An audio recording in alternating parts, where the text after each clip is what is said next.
Dans un laboratoire de recherche, un biologiste est tourmenté par une phobie irrationnelle des motifs de trous, une faiblesse qui fait de lui la risée de ses collègues. Mais lorsqu'une maladie neurologique mystérieuse et mortelle apparaît, seule sa peur panique face à un motif de pore sur la peau des patients lui permet de reconnaître la signature d'un mal que personne d'autre ne pouvait voir. C'est l'histoire d'une phobie transformée en un outil de diagnostic d'une précision terrifiante. Si vous aimez les récits où nos plus grandes peurs cachent nos plus grandes forces, n'oubliez pas de laisser un like et de vous abonner. Le monde du docteur. Luc Martin était un monde ordonné, une quête de clarté et de logique au niveau cellulaire. Dans le silence stérile de son laboratoire à l'Institut national de la santé, il était un maître de la microscopie, un homme capable de passer des journées entières penché sur son oculaire, naviguant dans l'univers infiniment complexe d'une cellule humaine. Il était respecté pour sa méticulosité, pour la rigueur de ses protocoles, pour la précision de ses analyses. Mais il portait un secret, une faille dans son armure de rationalité, une peur si étrange et si primale qu'elle était devenue une source de honte et de ridicule. Luc souffrait de trypophobie. Ce n'était pas une simple aversion. C'était une réaction viscérale, incontrôlable, face à des motifs de petits trous ou de bosses agglomérées.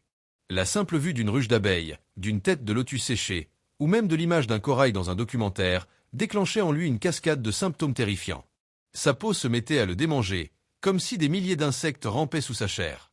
Son cœur s'emballait, une sueur froide perlait sur son front, et une nausée intense le submergeait. C'était une réaction de dégoût et de peur si profonde qu'elle court-circuitait toute sa logique de scientifique. Il ne comprenait pas l'origine de cette phobie, mais elle le hantait depuis l'enfance. Dans le milieu universitaire et scientifique, un monde qui valorise la rationalité au-dessus de tout, cette faiblesse était devenue une cible facile pour les moqueries. Ses collègues, en particulier un groupe de jeunes chercheurs brillants et arrogants menés par un certain docteur Blanchard, avaient découvert sa phobie et semblaient prendre un plaisir cruel à l'exploiter. Ce n'était pas un harcèlement frontal, mais une série de plaisanteries cruelles et subtiles. Un jour, il trouva une pomme de pin, avec ses alvéoles bien visibles, posée sur son clavier. Une autre fois, c'est une éponge naturelle qui apparut accidentellement à côté de son microscope. Le pire fut le jour de son anniversaire. Ils lui offrirent un gâteau, un magnifique gâteau au miel, dont le sommet était décoré d'un motif parfait d'alvéoles en sucre. Leurs sourires narquois, alors qu'il le regardait blêmir, lui restèrent gravés dans la mémoire. Il avait appris à vivre avec, à construire des murs autour de sa vulnérabilité. Il évitait les déjeuners en commun, fuyait les conversations informelles. Il se réfugiait dans son travail, dans l'ordre et la prévisibilité du monde cellulaire.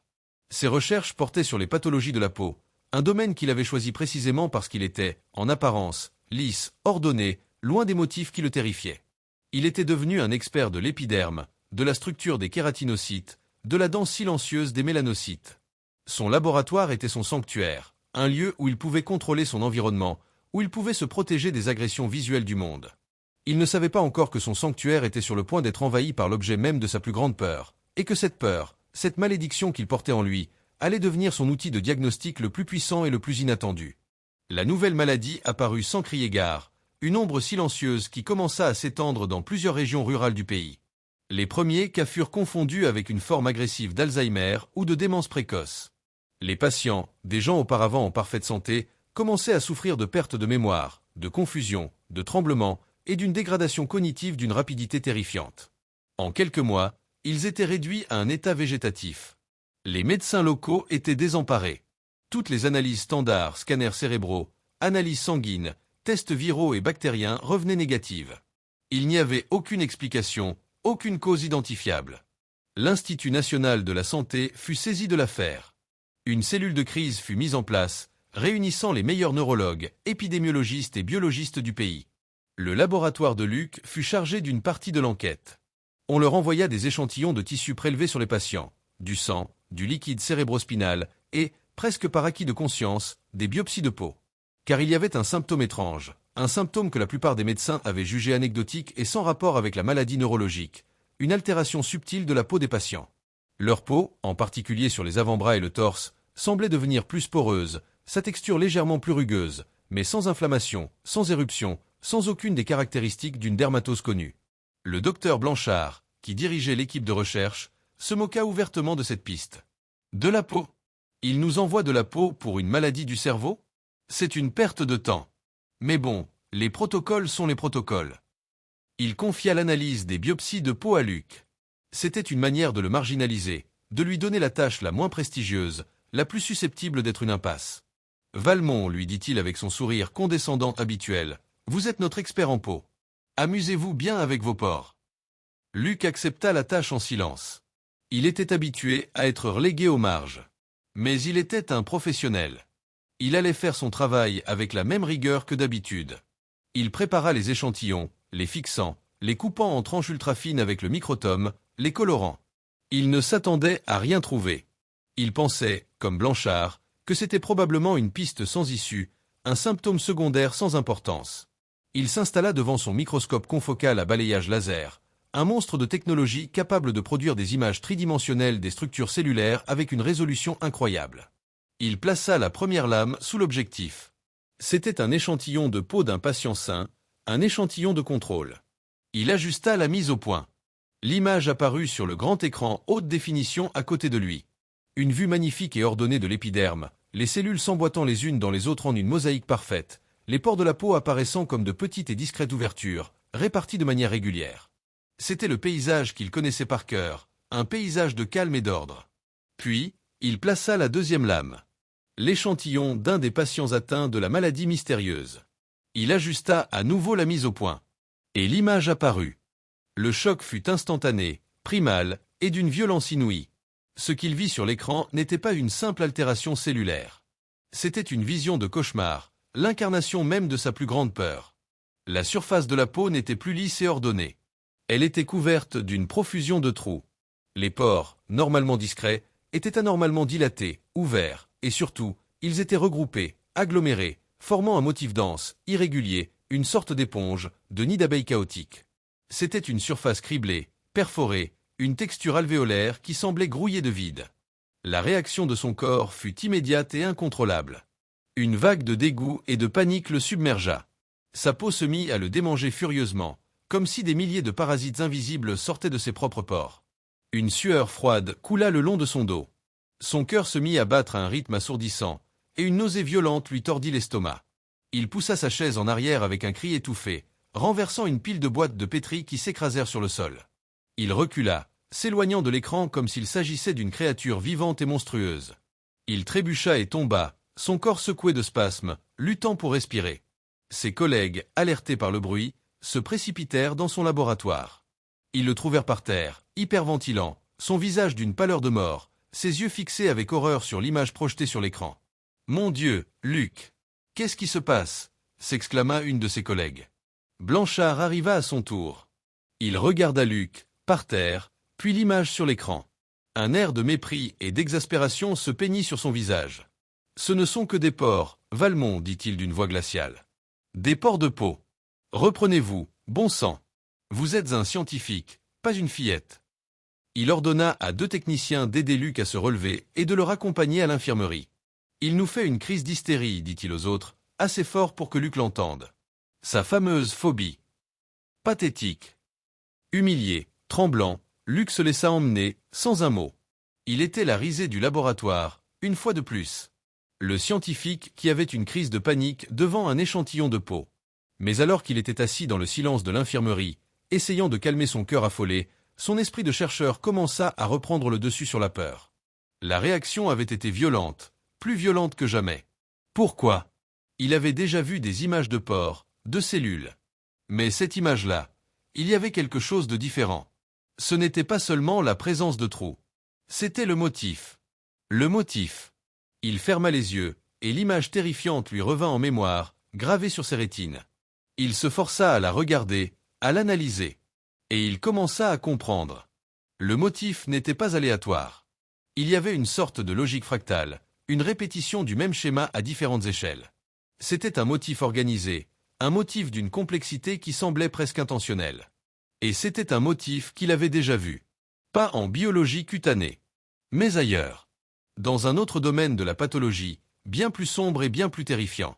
Après avoir été libéré de l'infirmerie avec une prescription pour des anxiolytiques qu'il jeta immédiatement à la poubelle, Luc retourna au laboratoire. Il était tard, le bâtiment était presque vide. Il devait faire face à l'image. Il devait comprendre la nature de sa propre peur pour pouvoir comprendre la nature de la maladie.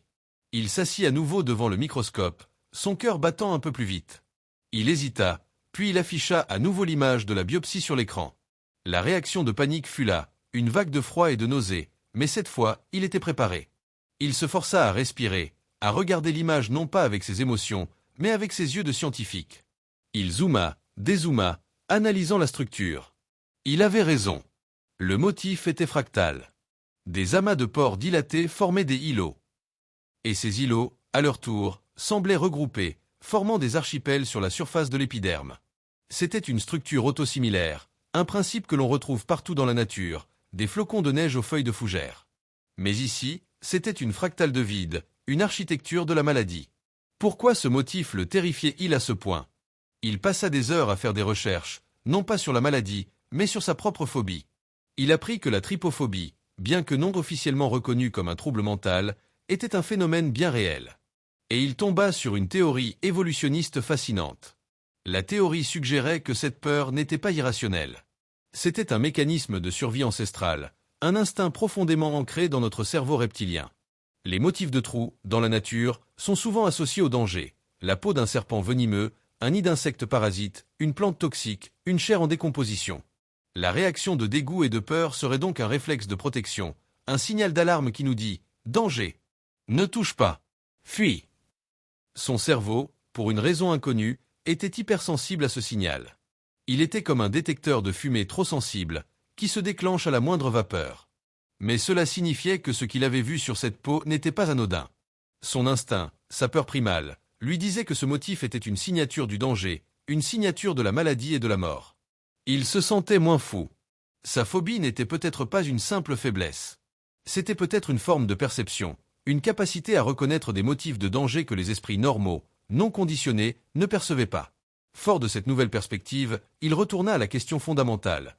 Où avait-il déjà vu ce motif spongieux, ce motif de vide organisé, dans le domaine de la pathologie? Il ferma les yeux et laissa son esprit parcourir les milliers d'images microscopiques qu'il avait vues au cours de sa carrière. Il pensa aux virus, aux bactéries, aux champignons. Rien ne correspondait. Puis, il élargit sa recherche, pensant à d'autres domaines de la biologie. Et soudain, une image lui revint. Une image qu'il avait vue des années auparavant, lors d'une conférence sur les maladies neurodégénératives. Une image qui, à l'époque, l'avait fasciné et dégoûté à la fois. C'était une coupe de cerveau. Le cerveau d'une vache, atteinte de l'encéphalopathie spongiforme bovine. La maladie de la vache folle. L'image était gravée dans sa mémoire avec une clarté terrifiante. C'était une micrographie d'une tranche de cortex cérébral. Mais le tissu nerveux n'était pas dense et uniforme. Il était criblé de trous, de vacuoles microscopiques, qui lui donnaient l'apparence d'une éponge. C'était la signature histologique d'une maladie à prions. Luc sentit un frisson glacial parcourir son échine, un frisson qui n'avait rien à voir avec sa phobie. Les maladies à prions sont parmi les entités pathologiques les plus étranges et les plus effrayantes connues de la science. Elles ne sont pas causées par un virus, une bactérie ou un parasite. Elles sont causées par une protéine. Une protéine que nous possédons tous, la protéine prion, PRP, qui, pour une raison encore mal comprise, peut parfois se mal replier, adoptant une forme anormale. Cette protéine mal repliée, le prion, est un agent infectieux. Lorsqu'elle entre en contact avec une protéine prion normale, elle la force à adopter sa propre forme défectueuse, dans une réaction en chaîne catastrophique. Ces protéines anormales s'accumulent dans le cerveau, formant des plaques et provoquant la mort des neurones, laissant derrière elles ces trous caractéristiques qui donnent au cerveau son apparence d'éponge. Les maladies à prions sont rares, mais elles sont toujours fatales, et il n'existe aucun traitement. La plus connue chez l'homme est la maladie de Creutzfeldt-Jakob. Luc se précipita vers la base de données de l'Institut. Il chercha les images de référence pour les encéphalopathies spongiformes. Il ouvrit une image en haute résolution d'une coupe de cerveau d'un patient décédé de la MCJ. Il la plaça côte à côte sur son écran avec l'image de la biopsie de peau. Le parallèle était stupéfiant. Bien que l'échelle et le type de tissu soient complètement différents, le motif était le même. La même distribution fractale de vide, la même texture spongieuse, la même architecture de la mort. Il ne regardait pas deux maladies différentes. Il regardait la même signature pathologique, qui s'exprimait de deux manières différentes, dans deux tissus différents. C'était une hypothèse d'une audace folle. La communauté médicale savait que les prions se concentraient principalement dans le système nerveux central. On en avait trouvé des traces dans d'autres tissus, comme les amygdales ou la rate, mais jamais, au grand jamais, on avait suggéré qu'ils pouvaient provoquer une modification structurelle visible de la peau. C'était une hérésie scientifique. Et pourtant, la preuve visuelle était là, sur son écran. La maladie neurologique mystérieuse n'était pas une forme d'Alzheimer. C'était une nouvelle maladie à prions. Une maladie qui avait la capacité unique de manifester sa signature spongiforme non seulement dans le cerveau, mais aussi sur la peau. C'était une découverte d'une importance capitale. S'il avait raison, cela signifiait plusieurs choses. Premièrement, la maladie était probablement transmissible, peut-être par contact avec des fluides corporels ou même des tissus cutanés. Deuxièmement, cela offrait une possibilité de diagnostic révolutionnaire. Au lieu de devoir attendre une autopsie du cerveau pour confirmer la maladie, on pourrait peut-être la diagnostiquer de manière précoce et non invasive, par une simple biopsie de peau. Et troisièmement, cela expliquait pourquoi tous les autres tests étaient négatifs. On ne cherchait pas au bon endroit, ni le bon coupable. On cherchait un virus ou une bactérie, alors qu'il fallait chercher une protéine. Il avait la réponse. Il avait la clé de l'énigme. Il était rempli d'une excitation scientifique si intense qu'elle en chassa complètement sa peur. Il avait transcendé sa phobie. Il l'avait utilisée comme un outil, comme une boussole qui l'avait guidé, à travers le dégoût et la panique, vers une vérité que personne d'autre n'avait pu voir. Animé par la certitude de sa découverte, Luc rassembla ses preuves, les images comparatives, ses notes, les articles de recherche sur les prions et se précipita vers le bureau du docteur Blanchard. Il ne demanda pas la permission. Il entra, son excitation trop grande pour être contenue par le protocole. Blanchard était en conversation téléphonique. Il leva les yeux, agacé par l'intrusion, et fit un geste de la main à Luc pour qu'il attende. Luc attendit, debout au milieu du bureau, vibrant d'impatience. Lorsque Blanchard raccrocha enfin, il se tourna vers Luc avec une expression glaciale. « Valmont, j'espère pour vous que c'est une question de vie ou de mort. »« C'en est une, monsieur, » répondit Luc, sa voix plus ferme qu'elle ne l'avait jamais été.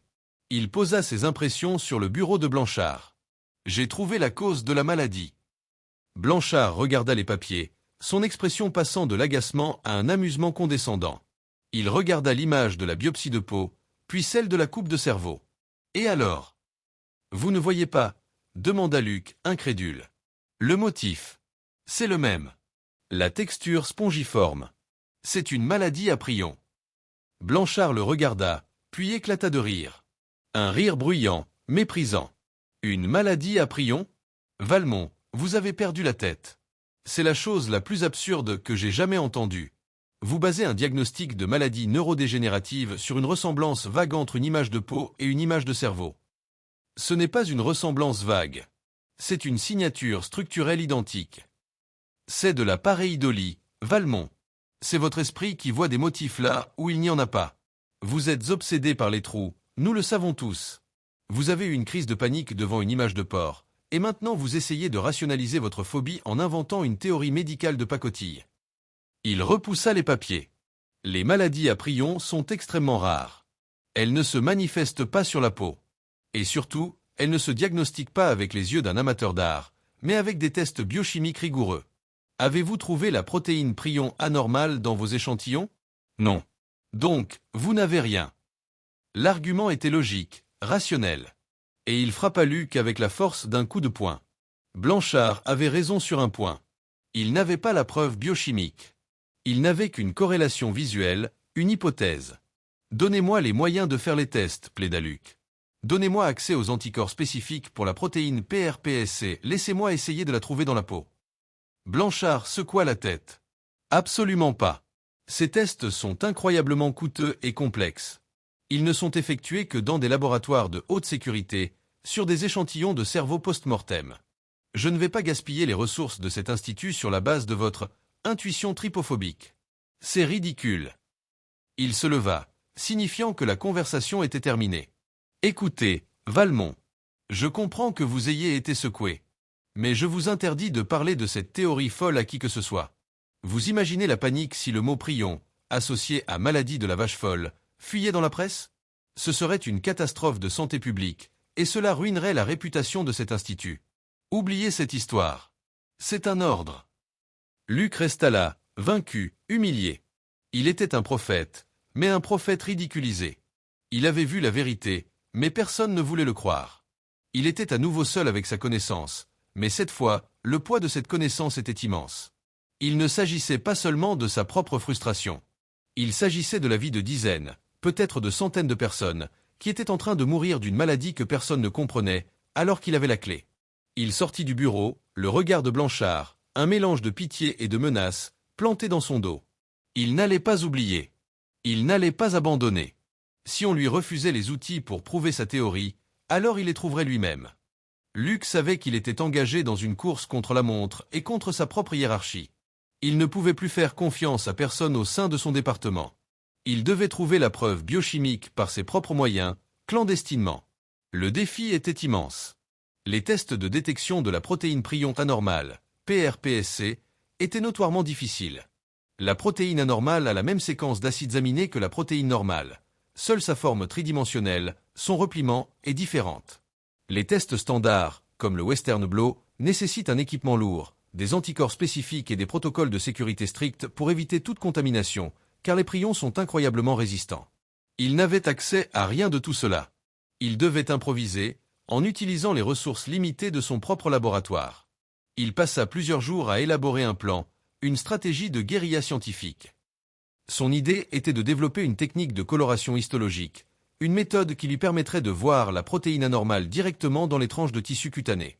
Il se souvint d'une technique appelée coloration au rouge Congo, parfois utilisée pour détecter les plaques amyloïdes dans le cerveau des patients atteints d'Alzheimer, qui ont certaines similitudes avec les plaques de prion. Mais le rouge Congo n'était pas assez spécifique. Il avait besoin de quelque chose de mieux. Il se souvint d'un autre département de l'Institut, le département d'immunologie, qui travaillait sur les maladies auto-immunes. Il savait qu'il possédait une grande variété d'anticorps, ces protéines capables de reconnaître et de se lier à des cibles moléculaires très spécifiques. Il passa des heures à éplucher leur catalogue de commandes en ligne, accessible sur le réseau interne de l'Institut. Et il le trouva.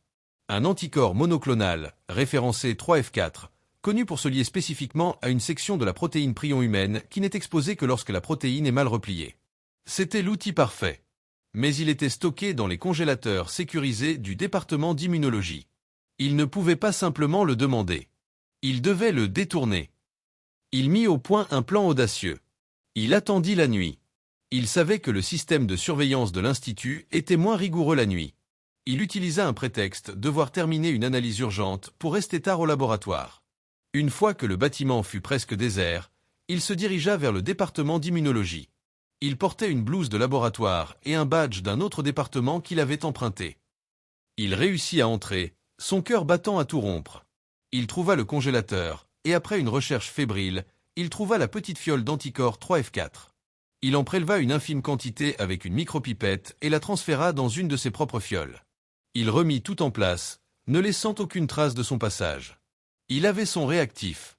Il retourna dans son laboratoire et commença la phase finale de son expérience. Il prit l'une de ses lames de biopsie de peau. Il la traita avec une série de solvants pour la perméabiliser. Puis, il y ajouta une solution contenant son précieux anticorps. Il laissa l'anticorps incuber pendant plusieurs heures, lui laissant le temps de trouver et de se lier à sa cible, s'il y en avait une. Enfin, il ajouta le dernier ingrédient, un deuxième anticorps, celui-ci couplé à une molécule fluorescente, conçue pour se lier au premier anticorps. S'il y avait des protéines prions anormales dans la peau, elles seraient maintenant marquées d'une balise fluorescente. Il plaça la lame sous son microscope à fluorescence, un appareil qui permet de voir les molécules qui émettent de la lumière. Il éteignit toutes les lumières du laboratoire, se plongeant dans une obscurité totale. Il alluma la lampe à UV du microscope et regarda dans l'oculaire. Au début, il ne vit que le noir. Puis, ses yeux s'habituèrent à l'obscurité, et il commença à distinguer la structure fantomatique du tissu cutané, faiblement éclairé par l'autofluorescence naturelle. Il balaya l'échantillon, cherchant. Et puis, il le vit. Un point de lumière. Un point d'un rouge rubis intense et éclatant. Puis un autre. Et un autre. C'était comme de découvrir une nouvelle constellation dans un ciel nocturne. Les points de lumière rouge n'étaient pas répartis au hasard. Ils étaient concentrés, formant des agrégats, des amas de lumière. Et ces amas se trouvaient précisément autour des pores de la peau, ces mêmes pores dont le motif l'avait tant terrifié. C'était la preuve. La preuve irréfutable. La preuve magnifique. La protéine prion anormale, la PRPSC, était bien présente dans la peau des patients.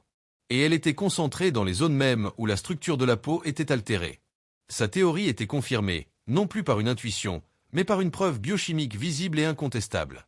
Il resta là, le regard rivé à l'oculaire, pendant un temps indéterminé, un sentiment de triomphe et de soulagement si intense qu'il en eut les larmes aux yeux. Il prit plusieurs photographies avec la caméra du microscope, documentant sa découverte. Il avait la couleur de la vérité. Il savait qu'il ne pouvait plus être ignoré. Il ne passa pas par Blanchard. Il ne passa pas par le directeur de son département. Il envoya un email directement au directeur de l'Institut national de la santé, la plus haute autorité scientifique du pays. L'email était bref, factuel. Il contenait les photographies de la coloration fluorescente, les images comparatives du cerveau et de la peau, et un résumé de sa théorie. Il cliqua sur « Envoyer ». La réponse arriva moins d'une heure plus tard. Il fut convoqué pour une réunion d'urgence le lendemain matin, au siège de l'Institut. La réunion fut tendue. Les plus grands experts du pays étaient là, ainsi que le directeur de son institut, et un docteur Blanchard au visage livide. Luc présenta ses découvertes avec un calme et une assurance nouveaux. Il ne parla pas de sa phobie. Il ne parla que de science. Les preuves étaient si accablantes, si élégantes, que le scepticisme initial laissa place à une admiration stupéfaite. En moins de 24 heures, sa découverte fut vérifiée et confirmée par un laboratoire indépendant. L'annonce de la découverte d'une nouvelle maladie à prions transmissibles et d'une méthode de diagnostic cutané révolutionnaire fit l'effet d'une bombe dans le monde médical et scientifique. Des mesures de santé publique d'urgence furent mises en place, évitant une potentielle épidémie. La recherche d'un traitement put enfin commencer dans la bonne direction. Luc Valmont devint un héros. Le paria du laboratoire devint une célébrité internationale. On lui offrit des postes, des financements, la reconnaissance qu'il avait toujours méritée. Mais la plus grande des victoires fut peut-être la plus silencieuse. Un jour, de retour dans son laboratoire, il vit que quelqu'un avait laissé un petit cadeau sur son bureau. C'était un magnifique corail, une structure complexe et magnifique, pleine de trous. Et pour la première fois de sa vie, en le regardant, il ne ressentit pas de peur. Il ressentit de la beauté. Et une profonde gratitude.